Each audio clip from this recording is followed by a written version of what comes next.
خبری مرگ فیض‌گل مرا غافل گیر کرد.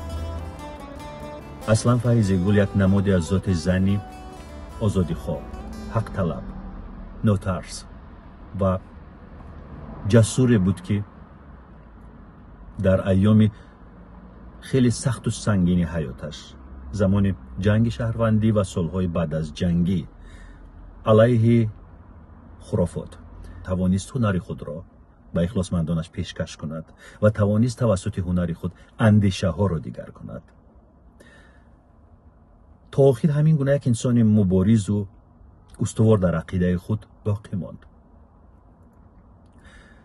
زندگی خیلی پر فاجعه و پر ماجرا داشت. یادم هست در یکی از مصاحبه ها در برنامه ناگفته ها ذکر کرده بود که سالهای نارامی حتی سلاح به دستان به خانه‌اش در آمدند و از تفنگ شلیک کردند، زخم برداشت از پایش.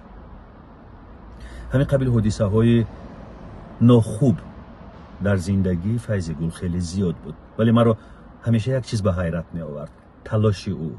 زندگی رو خیلی دوست می داشت و همیشه تلاش میکرد. از ورطه همین ناکامی ها و بدبختی ها و حادثه های زشت خیلی استوارانه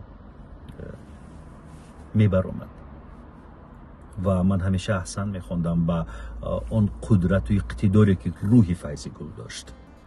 همیشه فکر میکردم که این مریضی را نیز او مغلوب میکند، ولی صد افسوس خواهش های ما دیگر است، قانون های زندگی دیگر است.